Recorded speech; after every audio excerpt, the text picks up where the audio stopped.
Okay, like, is this too much though? With the side part and the Frank eyeball? You know what? I don't really care. Hello. So if you are taken aback by this ridiculousness, you must not have known me when I was going through my emo phase. My eyeliner definitely wasn't as consistent as this now, but yeah. Tiny little Haley, very big emo. From 2004 all the way up until now, all the way up until present, which is 2022, MCR has been my favorite band by far. Obviously, when they announced their reunion tour, I jumped in on that, bought 2 tickets, didn't even know if I had a friend that I still wanted to go to see them because it was expensive and it was in another state. Like, it was in another country and it wasn't even that close to us. So yeah, I jumped the gun there. That was in 2019 and the tickets were for the following October. So if you remember, 2020 didn't really work out for me or anyone, so that was canceled. So now we're gonna fast forward to 2022, and finally, after years and years and years and years of wanting to see them, I got to go and see them in Tacoma. The emo gods aligned. I have lived my inner emo child dreams, and I am still beaming thinking about seeing them. So of course, as this was a lifetime event for me, I did a little vlog. I ended up going with my former work pal Carissa, and we had to do a lot of transit. We had to take a car ride an hour away, then we had to take a bus ride that was 4 or 5 hours, and then we had to take a train, which is another hour. So that was a time. I got some very pretty scenery. Tacoma seems like a pretty cool city. Most places I've been to in Washington are vibey. They're kind of similar to southern BC, which is where I'm from. What was not cool was me having a complete mental breakdown moments before the opener walked on stage. The last time I went to a concert was pre-Panini. The last time I went to an American concert was even longer than that, probably like 5 years ago when I saw Fall Out Boy in Seattle. Cool thing about Tacoma, the Tacoma Dome was garbage.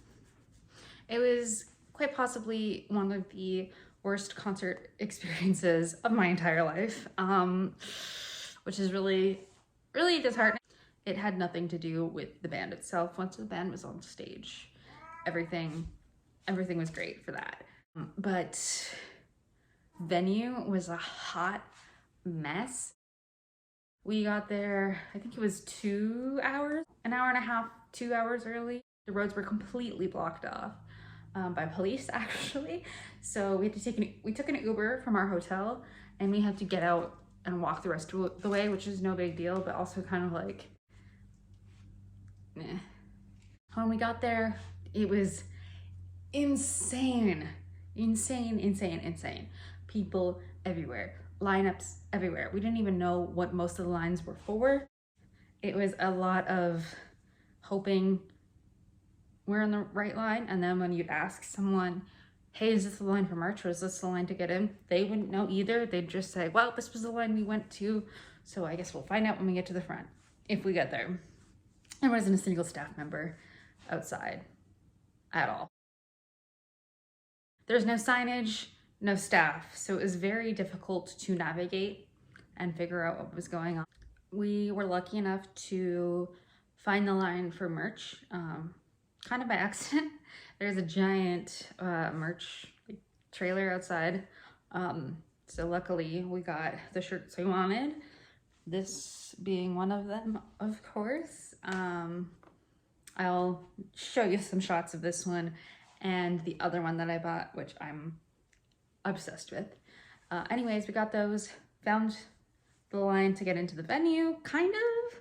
We were just hoping it was a line to get in the venue and not another merch line. There was no way of really knowing for sure what was going on. As we are getting closer and closer to the metal detectors, my friend and I had noticed people throwing out their personal items, such as collars, and I saw a guy take off his spiked belt, which I know is expensive. I mean, if you know, you know, like, that was not cheap. Yeah, so we were like, oh, okay, weird, maybe they don't want spikes in. It seemed a bit silly not to allow spikes, like, and studs at a rock concert. Like, did they do that at Metallica too? Are people not allowed to wear their shit? I don't know, whatever. It is what it is. So we got up there and they had a tray that you put your bag in. And I went to put my bag in. The employee just looks at me and goes, nah. And I was like, sorry? She's like, that doesn't fit, you can't come in. It's like, what? She's like, it's too big, you can't bring that in. This is a clear bag venue. What? I had no idea that it was a clear bag venue, and apparently you had a size limit which had to fit in that little tray. Now I brought the smallest bag that I had because I don't like carrying around heavy stuff. So this is the bag that I couldn't bring in.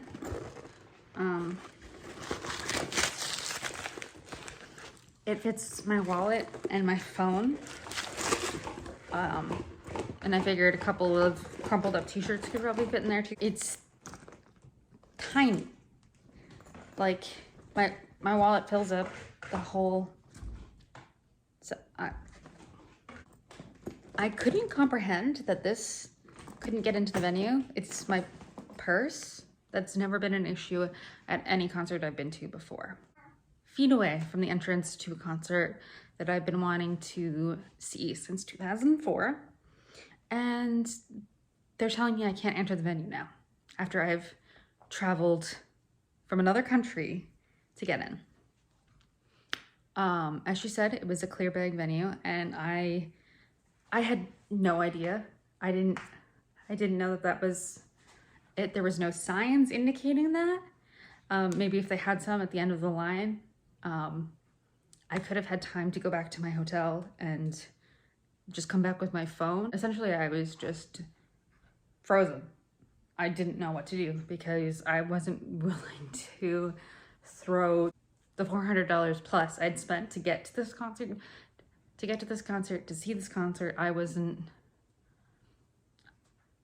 not walking away from this. I've waited over a decade for this concert.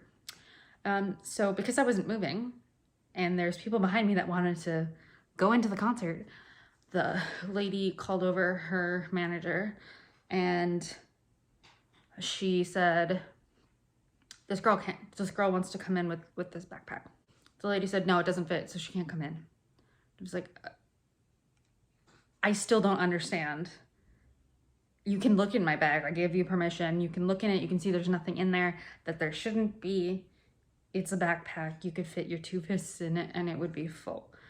I don't really understand. And so she said, no, but you can go and rent some lockers to put your stuff into. So I was like, okay, well, that's the only option I have. Even though it had taken me 45 minutes to get to the front of this line, I guess I will leave and go do that. We left the line. I went over to these lockers. We get there and you need an app to access the lockers. Well, guess what? We're in America, which means the app is American, which means I don't have access to it because my phone is not American. So I couldn't get in. I couldn't get into my locker and I was hyperventilating. I was sobbing Luckily, the lady who was working the lockers, she was like, you know what, it's fine. I will just give you a locker, just put your stuff in. So I'm going to put my stuff in, and the lady says, oh, you should probably take your necklace off because they won't let you in with that necklace either. This necklace, you mean this choker? It doesn't even have spikes on it. It has a tiny little sword. And she was like, yeah, they'll make you come back here and put this in the locker. So, are you kidding me? And I was still crying because I was so frustrated. And I was like, okay, whatever, I'll just put it in the locker. I apologized to the woman. I was like, I'm sorry, I'm not upset at you. I'm just very frustrated right now with the situation. And there was a huge line for the lockers as well, of course. And there was a woman behind me and she said, yeah, it is very frustrating because they had gone through the same thing where they'd gone all the way up there and they made them take off their choker or whatever. And they were running out of lockers. After dealing with that, we had to get back at the end of the line, and we finally got into the venue. I was so put off by that whole stressful situation of not having any guidance, not having any proper signage, not having any staff to talk to until you get up to the metal detectors. I was just overwhelmed and exhausted, and I was bawling my eyes out. So finally they let us pass through. We get in there, and guess what? The concert had already started. I got there, luckily, to see the last song from Kimya Dawson, which was lucky because I had heard that quite a few people weren't able to get in because of the lines and because of the parking situations. So I was lucky enough to see Frank and Kimya do the song from Juno together, and it was perfect. I was happy with that. Luckily, having my seat and seeing Frank, I was good to go. Let all of the sourness of the venue leave my brain. Not to be over dramatic, but seeing My Chemical Romance perform after waiting years and years and years for them was kind of like a religious experience.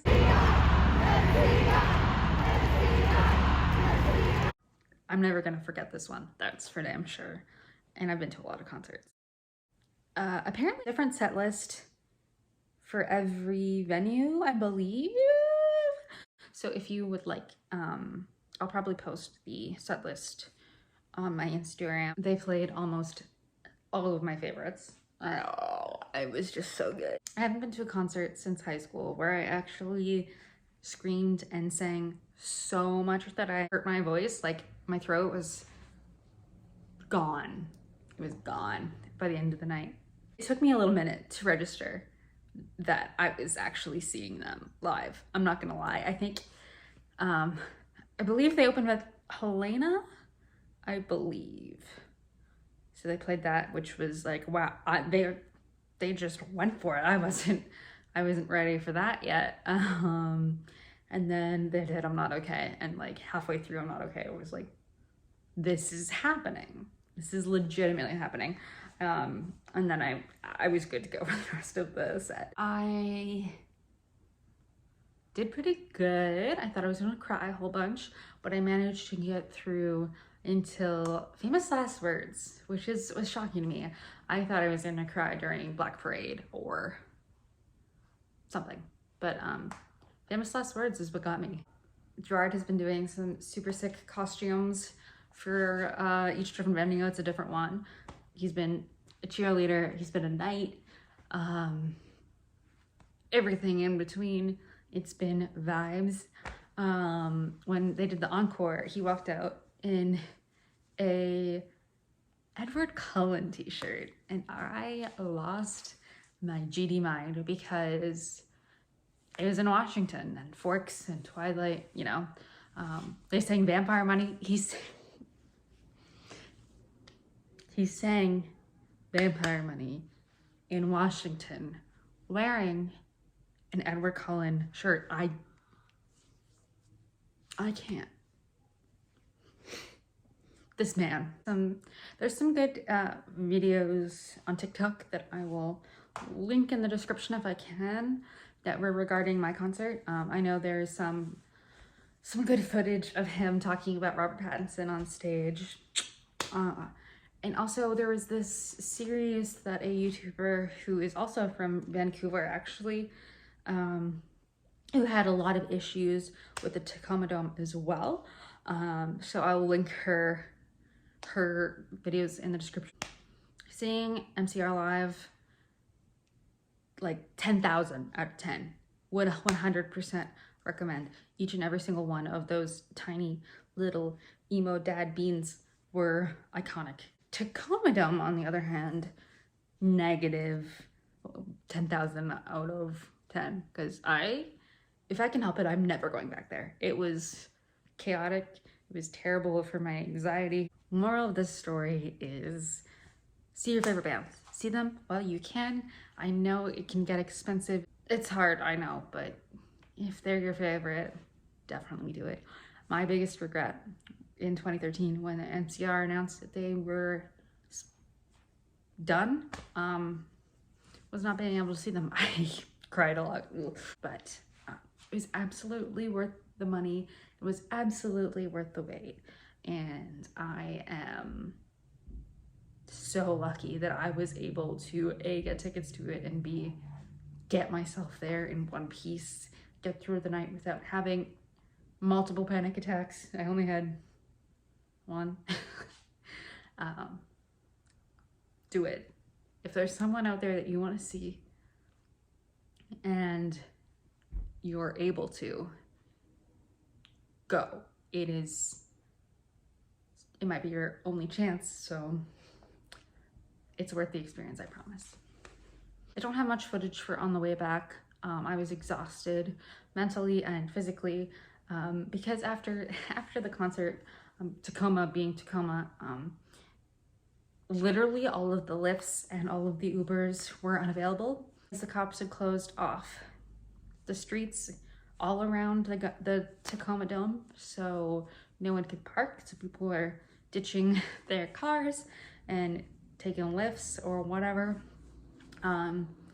So we had to walk to our hotel, which was about 20 minutes away. It's pretty scary because it was nighttime. For two girls that aren't locals, for sure, it was scary.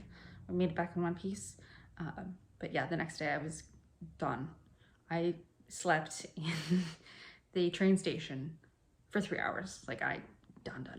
We did end up getting breakfast at the hotel, which was really nice. It was actually a pretty fancy hotel. So that essentially was my emo pilgrimage to the worst possible concert venue of all time, which is, I've been to a lot.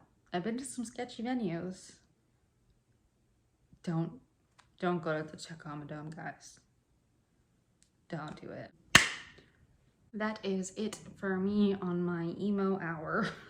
If you were lucky to see MCR on their reunion tour, let me know. I want to hear about it in the comments. What were your experiences? Did they play your favorite? What song did they play? What outfit did Gerard wear at your concert? I need to know. If you are from Tacoma,